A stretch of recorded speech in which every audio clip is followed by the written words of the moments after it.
Welcome to my vlog for this week. Today we shall be looking at Adobe Captivate's VR environment. Now, what I did is I built this one scene within a bigger module.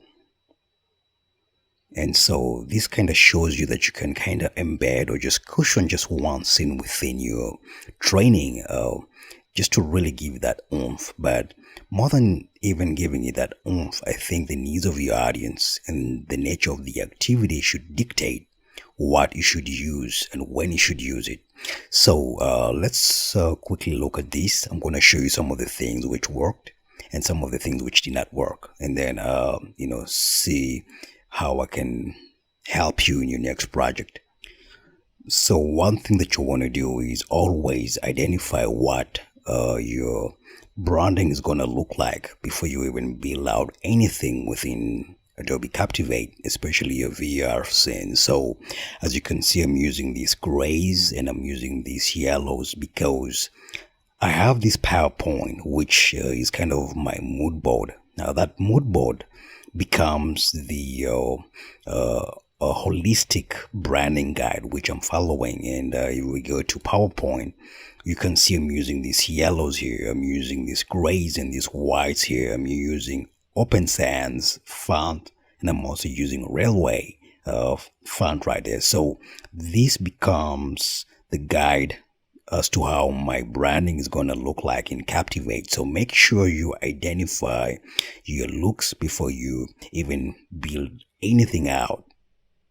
So the question is, where do we get material for VR production? Where do we get video? Where do we get the stock imagery? Now we have two options. You could either buy stock pre-made assets from Shutterstock and just cross your fingers and hope that what you get is going to match the material that you need for your training, which sometimes might not be the case.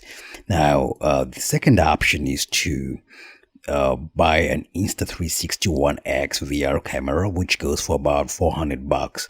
I have done my research on this, and this does a pretty bang up job.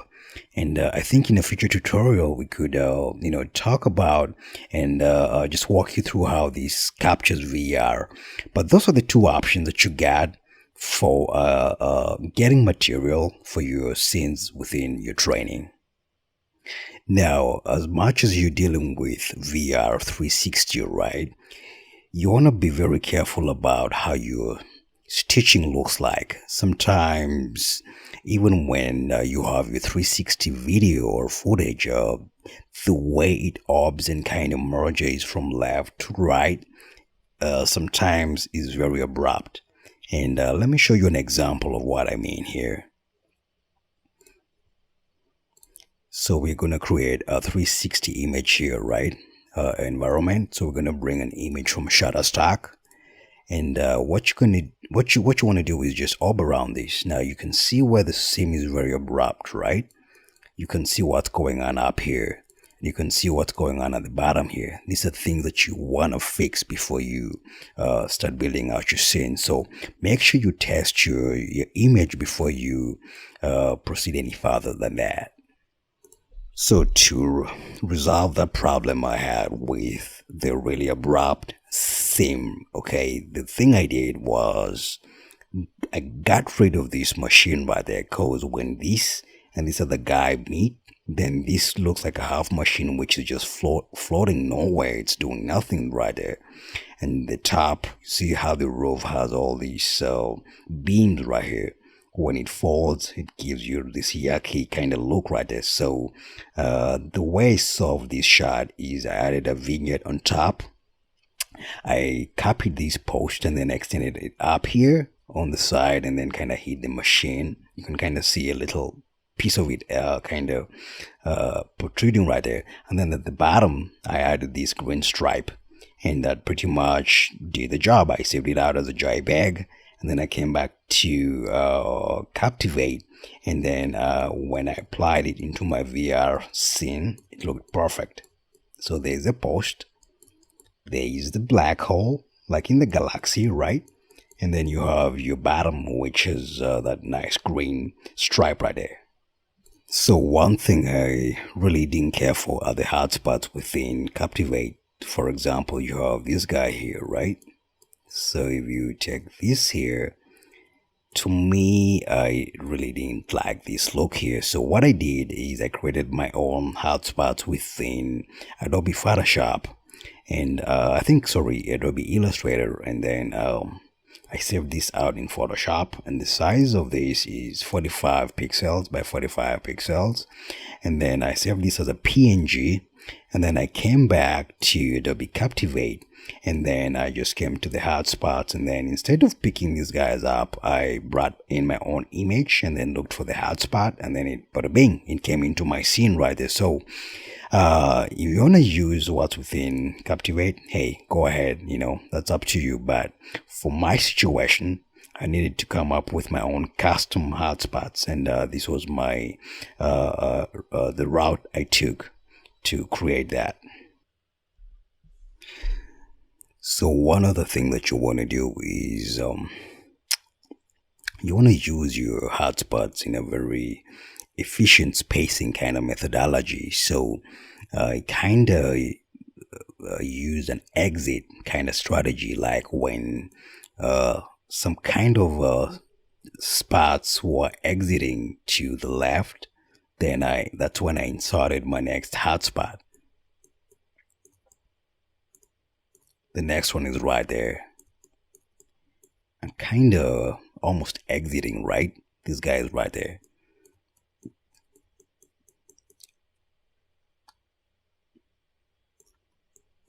And then we come to the start right there. So be careful how you position these, because they can kind of get crowded, especially when you have a click and then a text dialog box shows up and opens up. You can have the edges touching each other here and kind of looks clumsy. So you want to avoid that situation. Of course, you do have more space up here, and you can play with a couple of more areas right there. So experiment and see how well you can utilize your space within the VR environment. So you gotta realize that these hotspots carry quite a couple of things. So for example, if I click here, you can trigger these to open up a couple of different things. Like on click, it's like a button, right? You can come up here, display text, you can continue and hide paper or whatever, right? So this is what is triggered by clicking on that. So for my triggers, I use display text. Now, I wasn't a big fan of the kind of text that these guys, these hotspots were using or were holding, right? Because when I added my own text here, and let's quickly preview and see what we get here.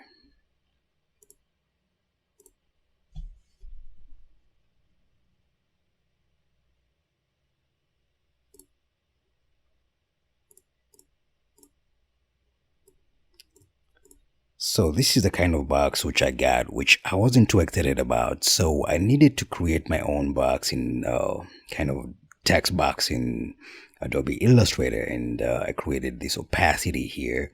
I created this nice branding kind of outline, and I needed my box to kind of reveal the image behind that. So you can do that. You can create your own text placeholders and then bring them into Captivate.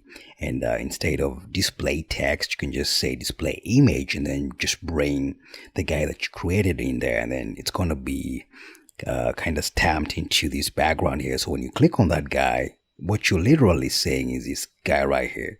And so that was one trick I used to sell this shot, and well, just kind of sell this whole VR scene right here. And it helped really with my branding too, because you can see what's going on here. And with everything being kind of yellow and gray, I needed to stick to my branding there. Well, everything looked to be going pretty good until I tried to add a quiz into my VR scene, and things did not go good. So How do you add a quiz into a VR scene? So you want to come up here, Hotspots, where it kind of shows you this question mark right here. You want to click that and put it right there. Now, instantly, you should see a box which shows you quizzing options or something like that. And when I put it there, what actions do I get here? I do not get any quizzing kind of feature here. Options, there's nothing right there. So the quizzing in Adobe Captivate, this guy right here should kind of show those options. So this is a bug. If anybody knows how to resolve this situation, please drop me a comment down here on this YouTube video and just tell me how you resolve this problem, because this should literally help me create a quiz, like a multiple choice quiz or something. But why is the option to do that?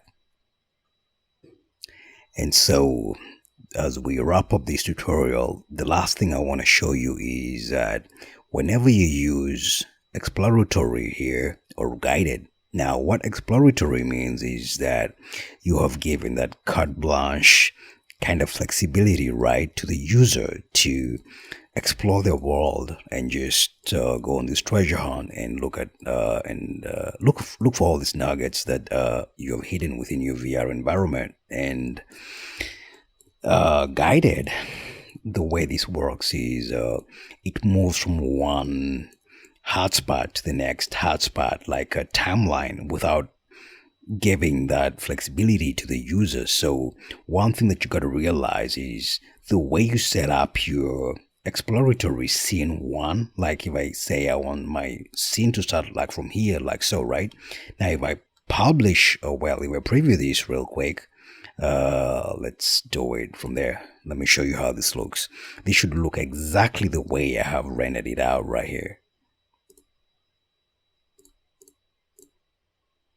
There we go. So that's exactly the way I set it up in the exploratory scene. So if I get back to Captivate here, let's close this guy out. Now, if I set this to guided, okay, remember guided jumps to the hotspot, the first hotspot that you created. It just cycles around until it finds that hotspot. So wherever you set this up, remember it's going to just go round like 360 till it finds that hotspot that you created first. So check this out.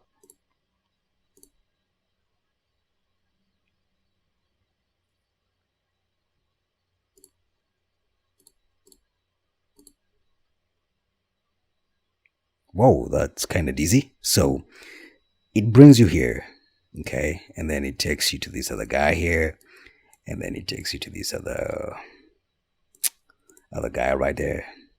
So that's the difference between the exploratory and the guided. Now, the question you might ask is, how do you render this guy out? How does this play? Now, this only plays within HTML5 browsers, so don't expect anything like Flash, which is like so literally dead, to even play this even for 1 second. That's like at the bottom rung as far as we're concerned. So this will only play in HTML5 browsers, and it should be safe because pretty much everything these days is HTML5.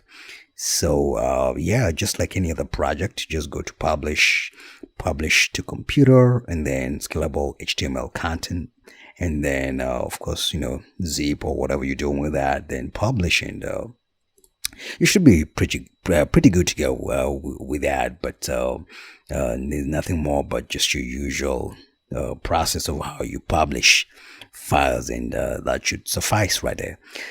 So I hope my tips and techniques building this VR scene was helpful. If you want to see the final production piece for this, I will post it at the bottom of this link, of this video rather, and then you can just check out how the full final experience looks like from this build that I developed here. So thank you so much, and happy instructional design, guys. Bye bye.